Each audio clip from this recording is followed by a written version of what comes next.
What's up, everyone? Welcome back to the Daily Zest. I'm your host, Randi Hipper. Today, we have to spread some love, okay?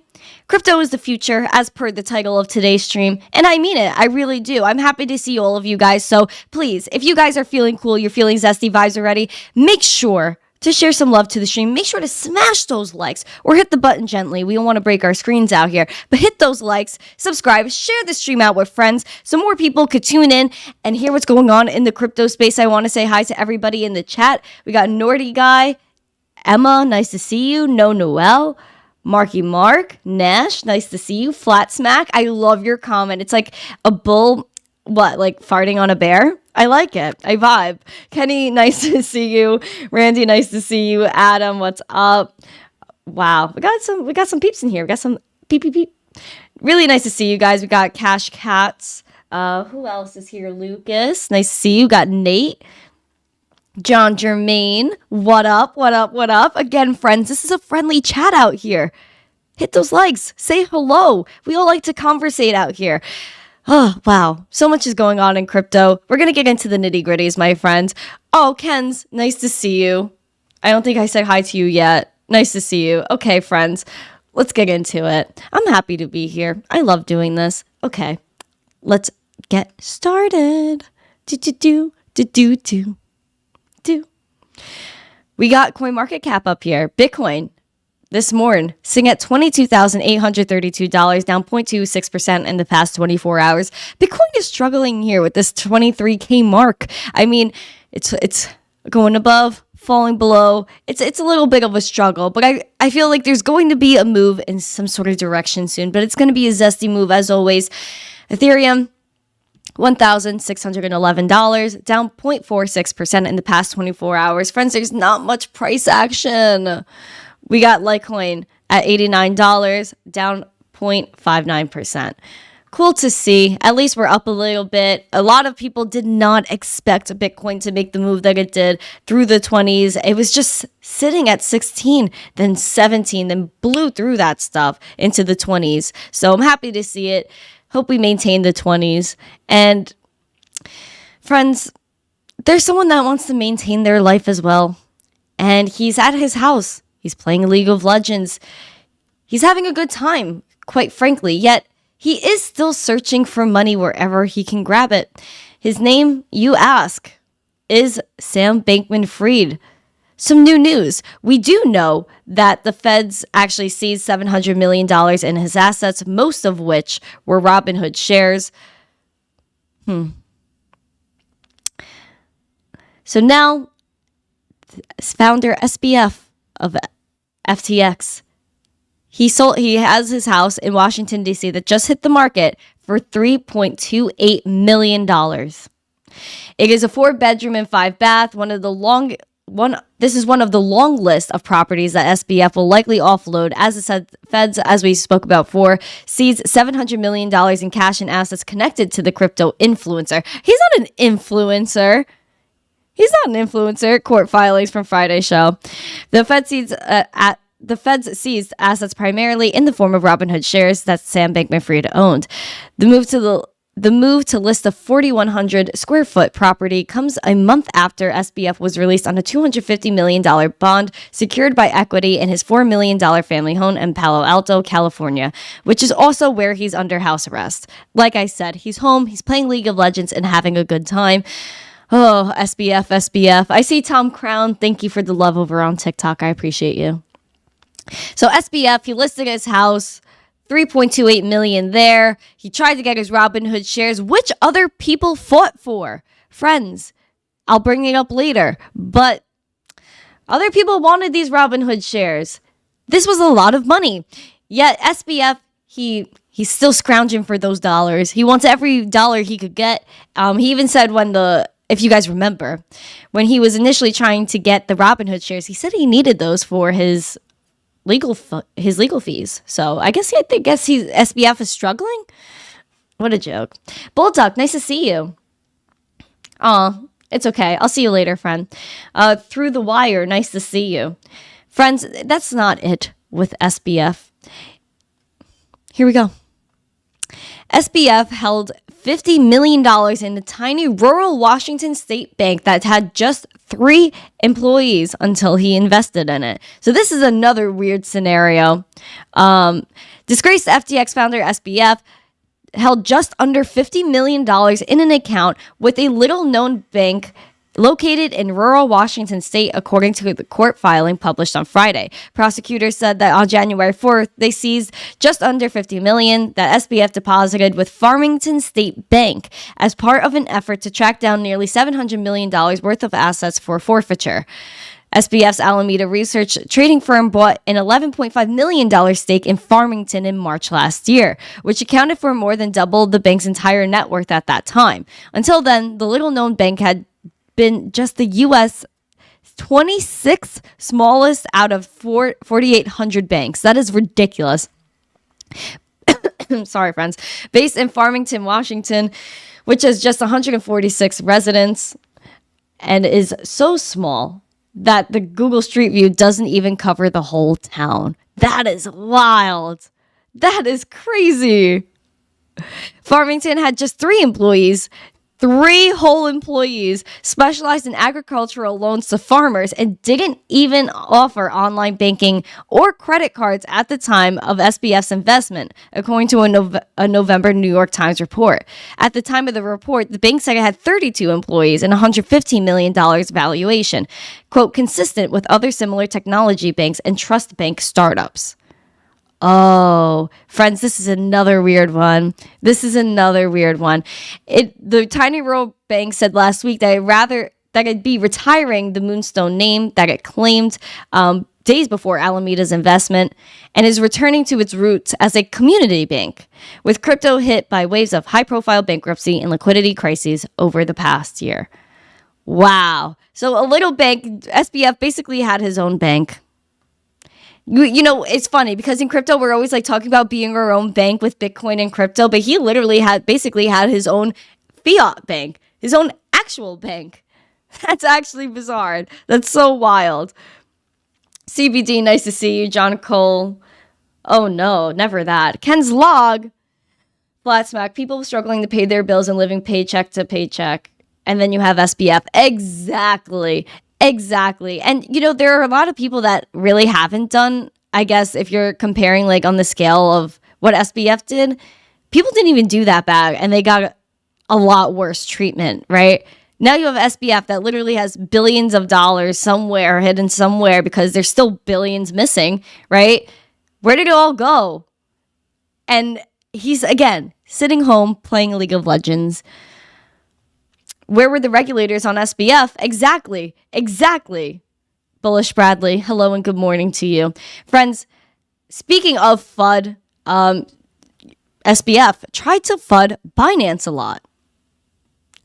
Now, Binance, listen, I don't know if any of both these stories that I have here on Binance, I don't, this is all new news. We're going to have to see.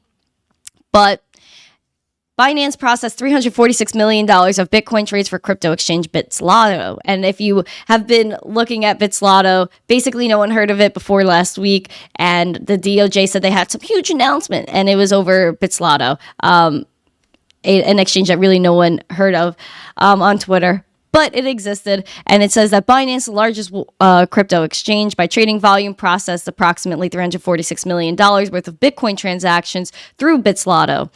According to the reports, Binance processed 205,000 transactions on behalf of BitZlato between May 2018 and last week, when BitZlato shut down after the U.S. Department of Justice charged it and its founder with money laundering. Now, Binance was named one of the top 3 counterparties with BitZlato. We're going to have to see. I don't know. There's just been a lot of FUD headed Binance's way. So, I take everything with a grain of salt. Binance mistakenly mixed crypto exchanges customer funds with B token collateral, according to Bloomberg. Binance, the world's largest crypto exchange by trading volume, mistakenly kept collateral for some of the crypto assets it issues in the same wallet as funds belonging to its customers, Bloomberg reported on Tuesday. The exchange issued 94 so-called Binance Peg tokens, B tokens, and reserved for almost half of those are stored in a cold wallet called Binance 8, Bloomberg said. The wallet contains more tokens than required for the number of B tokens issued. Since the tokens are supposed to be backed one-to-one, the excess indicates the collateral being mixed with customers' tokens, according to Bloomberg. I don't know. There was a spokesperson that told Bloomberg collateral assets have previously been moved into this wallet in error and referenced accordingly on the B token proof of collateral page. So to me, it seems like there's a little bit of push towards Binance. We don't really know. Again, there's just been so much FUD towards Binance over the past few months that has proven to be untrue that, I'm taking this all with a grain of salt. How do you guys feel? Do you feel that, there's some shady items going on? How do you feel? What's the vibe? Cardigan, you made it. I'm feeling zesty. I hope you're feeling zesty. Colin, Ryan, Randall, good morning. Good morning, good morning, good morning. OG, nice to see you guys. Paul K. Eventually, most financial institutions. Yep. I agree. Again, friends, please show me love. Smash the likes. Comment in the chat. You know what to do, friends. Again, FUD. It's continuous. It won't ever end, of course, because crypto is a revolution. And like I say, revolutions aren't always easy. Now, yesterday, we had Jim Cramer. Again. Oh, Phil, nice to see you. Jim Cramer, again, said he wants to choose gold over crypto. Friends, this is like every day. And you know what? We'll pull up some other clips as well. He said, the charts as interpreted by Carly Garner suggest you need to ignore the crypto cheerleaders now that Bitcoin is bouncing. And if you seriously want a real hedge against inflation or economic chaos, she says you should stick with gold. And I agree. Oh, sheesh. He then was taking a dig at Bitcoin's volatility and stated, imagine business owners trying to conduct transactions with shares of Facebook or Google. It's ridiculous. They're too volatile. Bitcoin is no different. Bonk. Oh, Jim. And he also stated, Jim Cramer, that, as we could see here, when it eventually loads, as I predict another weak year for crypto, and I do ponder how many people are still involved. How now many millions of people. Oh, sheesh. Now, this was January 2nd. Let's go to the Bitcoin chart. Okay. Boopity boop boop boop boop. And let's go to January 2nd. Okay, January 2nd, Bitcoin was $16,735, and he said this is going to be a terrible year for crypto. Bitcoin again was $16,735 the day he said that, and Bitcoin had crossed 23,000 since that. We just dipped below 23,000. See, she's just holding, she's going to make a move. We're going to see. But again, moves were made. So again, Jim Cramer striked again. And we also remember this clip as well from Jim Cramer when he was talking about people holding Litecoin and other tokens, calling them idiots. Let's take a gander. Because I wouldn't trust the deposit bank. And you're making no distinction between centralized, decentralized. They fought regulation. They didn't want regulation. And you don't have regulation. So if you have your money in any of those, look, I'm not calling you an idiot. I'm just saying you're using a lot of blind faith. And I like to have my money at JP Morgan, and I check on Monday to see whether my balance is there. It's there. It feels good. Try getting your money out. When I had money, I'm not going to mention the firm that I had my money in, but it was a fight to get the money out. A fight. And I think that everybody who owns these various coins, Solana, Litecoin, I do think you're an idiot. Okay? Okay, so there it is. Look, you can see it right there. I don't even got to pull it up for you, fam. You can see the crypto prices at that time. Wait, how do I... Okay. There we go. See? Bitcoin at that time was $16,817. And this video, what date was this? December 23rd. Okay. So it's currently... Oh, wow. Just a month and a day ago. So this was December 23rd. Today is January 24th. And it was the day that SBF was released on $250 million bill, which was crazy. But again, look at the prices since he said that. Ethereum up from then. Like when it was $65 when he called people an idiot for holding it.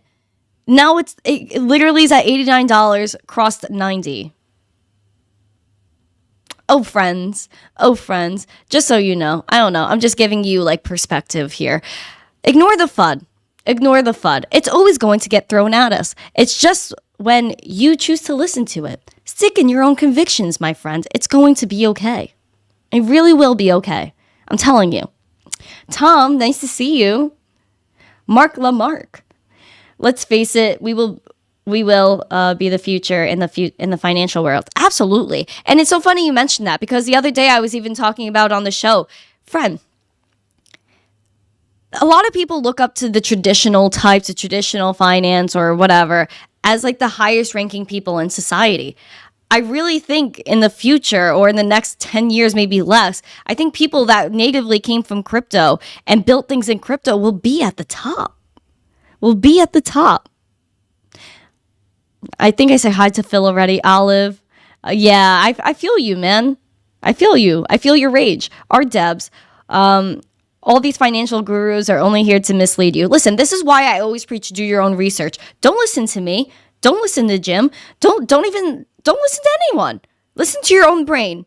Listen to your thoughts because no one else is going to make it for you. No one else is going to build you except for you. And that's it. At the end of the day, do your own research, look at the facts, absorb all information like a little sponge in your sink. Absorb the information and then execute upon it. Friends, you got this. Do your own research and it will get you farther than listening to all this craziness. Matt, Coinbase is pumping. Good to know. Mafale? Nice to see you. Thumbs up to you too. Another Randy in the chat. My crypto is still in my wallet, as it should. Because even Jim was talking about here, how he couldn't get his crypto off of an exchange. That is why you take self-custody. Perfect reason. There you go. Jim said it for you. Limitless. We're going to grab the liquidity above 23.4 and then dump. Listen, man, I don't know, man. I keep calm and I hodl on. And speaking of SBF, all of the people that wanted the Robinhood shares, we can't forget about BlockFi, friends. We cannot. Hold on, friends. I'm gonna pull up some alpha for you. Okay. If you guys remember, in December, we were talking about Robinhood shares claimed by BlockFi and FTX may move to a neutral broker. So BlockFi was after those quite a lot of hundreds of millions of dollars worth of Robinhood shares that FTX initially agreed to kind of give them. So they were, here, I'll just read it for you. I'll read you. Digital asset lender BlockFi recently sued SBF to claim the shares that were supposedly pledged as collateral for more than the $600 million that BlockFi loaned to Alameda. So again, this has to do with Alameda causing trouble, boopity bop. BlockFi wanted the shares. Now BlockFi wants to help. It's, So they were trying to grab this money, right? But then they also tried to sell $160 million in Bitcoin miner-backed loans. This is new, friend. This is new news. New news. Bankrupt crypto lender firm BlockFi reportedly had plans to sell its $160 million in loans backed by around 68,000 Bitcoin mining machines as part of bankruptcy proceedings. In a Bloomberg report on January 24th, two people familiar with the matter claimed that BlockFi started the process of selling off the loans last year. The crypto lender filed for Chapter 11 bankruptcy in November, citing its significant exposure to the now defunct crypto exchange FTX for its downfall. However, some of the loans have already defaulted since then and could be under-collateralized given the decline of price of Bitcoin mining equipment, according to the sources. Poor BlockFi, they're trying to scrounge anywhere that they could get money. They're trying to get it. However, they're making this weird move where BlockFi executives argue bankruptcy court should approve bonuses to retain their talent. They want to maintain their team even though they're bankrupt. Megan Crowell, the chief people officer at crypto lending firm BlockFi, petitioned a court to allow bonuses for, quote, key employees amid Chapter 11 bankruptcy proceedings. In a January 23rd declaration for the U.S. Bankruptcy Court in New Jersey, Crowell said that without giving certain financial incentives, BlockFi might be unable to retain employees in a, quote, highly competitive crypto industry. According to BlockFi executives, oh, thank you. Great work. See you guys at Bonnet Antico. Oh, thank you, friend. BlockFi might be unable to retain employees in a highly competitive crypto industry. According to the BlockFi executive, many staff were, quote, highly likely to leave the company during the Chapter 11 process without competitive compensation, potentially adding costs to the road, down the road. Okay, so a lot of people were literally leaving. A big portion of their staff wanted to leave BlockFi, which, of course, they're bankrupt. You know, there's not really much going on there. And Crowell reported that, quote, critical employees had already accepted offers at Google, Block, and Walmart following the bankruptcy filing in November, in some cases for compensation significantly above their current position.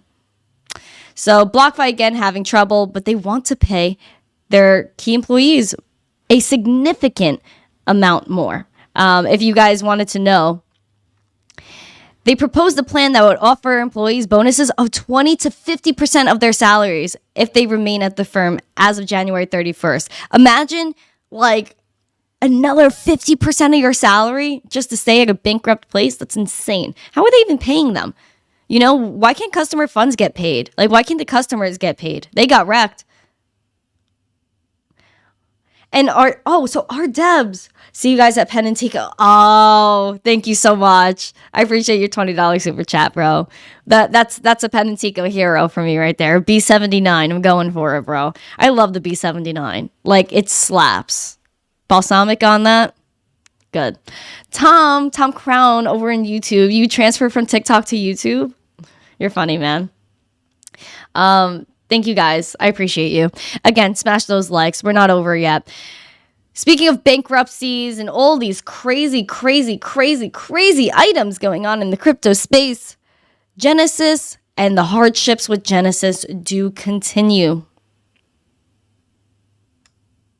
Genesis creditors file security lawsuits against Barry Silbert and DCG. Again, friends, if you refer back to previous Daily Zest, Cameron Winklevoss tweeted at Barry Silbert, and Barry was like, everything's good.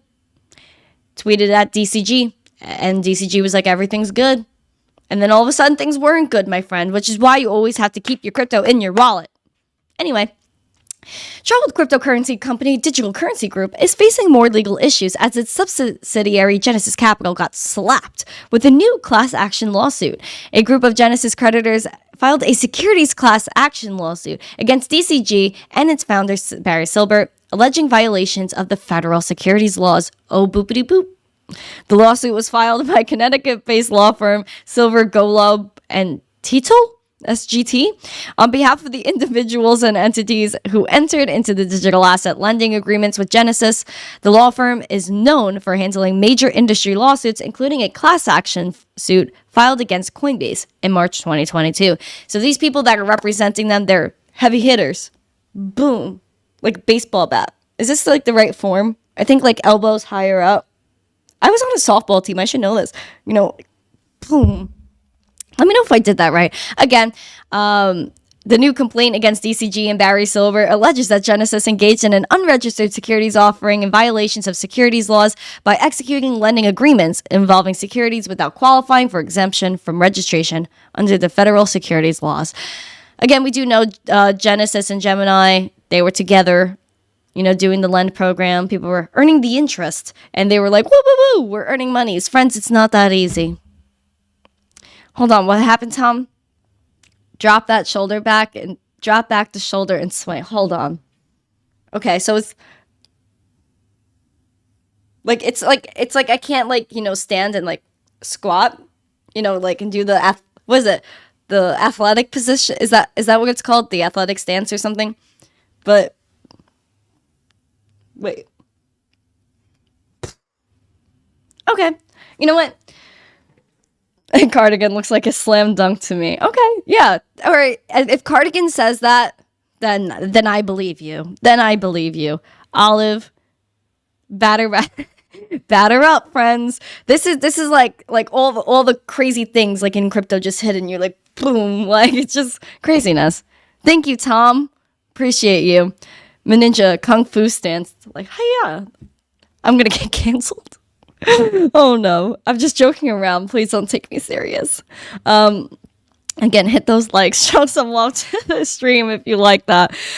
Okay, friends. And we've been seeing a lot of outages lately. And especially in the stock market. Something like really crazy and weird happened today. But if you guys do remember, 10,000 flights were delayed and canceled. This was January 11th. There was like an outage. It's so weird because all these outages keep happening. This was a technical issue on Wednesday afternoon. Even in Canada, technical issues. Weird. Very, very weird. So again, your flights were not guaranteed. Neither is your stock trading. Because today, literally today, New York Stock Exchange halts trading on numerous stocks due to technical issues. So all of this was unknown. I even have a picture of Jim Cramer while this was happening. Hold on, I took a picture of my screen.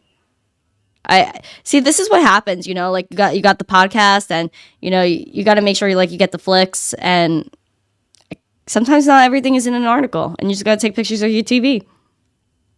Okay, look. There it is, friends. Proof. Several stocks halted. Reasons unknown. This was a picture from my TV. And here for TikTok, too. Picture of my TV. But yes, so stocks were halted. And this was so weird to me.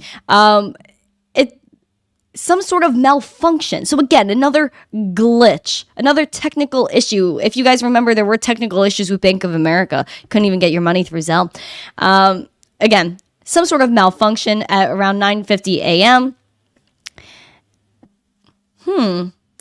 They didn't immediately comment. Several stocks were halted for an unknown reason. This is what was tweeted, which I just showed you. It was a huge problem. And people said they've never seen anything like it. Now, stocks are halted just kind of whenever. If you remember, when was this exactly? May 2022, friends. GameStop, AMC, halted because it was just not going in the right direction. Especially when the initial AMC GameStop popped off, it was crazy. People in Wall Street Bets, they were smashing the buy button. They were pumping this stuff. And then the big boys were like, no, you can't do that. Halt, stop it. It's moving too fast. And I feel like this happens very often. And in crypto, that doesn't happen. But again, New York Stock Exchange had a glitch. Now, if you guys remember, I bring this up a lot because it matters. February of 2021, the massive outage of the Interbank Payment System. It was a technical issue. That is scary. That is scary. Friends, several hours. It was an undisclosed operational error that led to outages for Central Bank, Check Tower 21, and all of this crazy stuff. Basically, you could not move money. The system is usually used to process more than 3 trillion every day. And that was just a glitch. It just stopped. And you know what does not stop? The blockchain. If you're using the right blockchain. Bitcoin, even Litecoin that we talked about before, never down. Longest running blockchain with no downtime. That's the type of things that you need to look at. Safety, the blockchain, you owning your assets. Because if you, of course, had your fiat in a third party, when this happened, you were beat. You couldn't transfer money. You couldn't do anything. Diddly squat. Bitcoin, you could transfer whenever you want, as long as you got that internet connection. However much you want, wherever anyone is. So with things like this, when you ask yourself, will we make it? Is crypto the future? Absolutely it is. Absolutely. Use the right blockchains. Rely on the good tech. permissionless, trustless. That's what we're here for. That is what we're here for.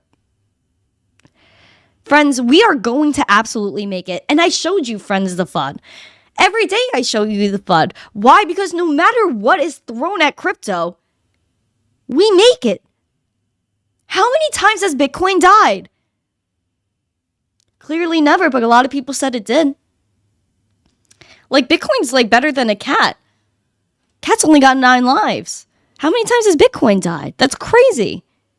Friends, we are going to make it. We are absolutely going to make it. Wag me in the chat. Absolutely, friend. Absolutely. Phil, air traffic, stock market, Fed. Like the emoji. Friends, nothing is guaranteed. You know what's guaranteed? Bitcoin, cryptocurrency, especially if it's in your own wallet. So friends, keep calm, huddle on. We're all going to make it, and stay positive. I see so many people on social media yelling. Stop freaking yelling, dude. Calm down. Let's be happy. Let's take a breath together, friends. In and out. We are all going to make it. Let's calm down, friends. Let's stay positive. That's why we're here. It's going to be okay. Friends, thank you guys so much for coming. I really do appreciate you. Today at 4 p.m. Eastern, I'm going to be live with an awesome guy. Who is that? Am I referring to? His name is Scott Melker. He's one of the coolest kids on the block out here, bro. Please, set your reminder for 4 o'clock show. I cannot wait to hang out with Scott. He's been on my show before. I've been on his show a few times. We're showing the shows. We're showing on each other's shows because he's cool. And I enjoy his perspective. He's a very level-headed dude. Thank you, Adam. I appreciate you. And Tom, I feel you, man. I do feel you.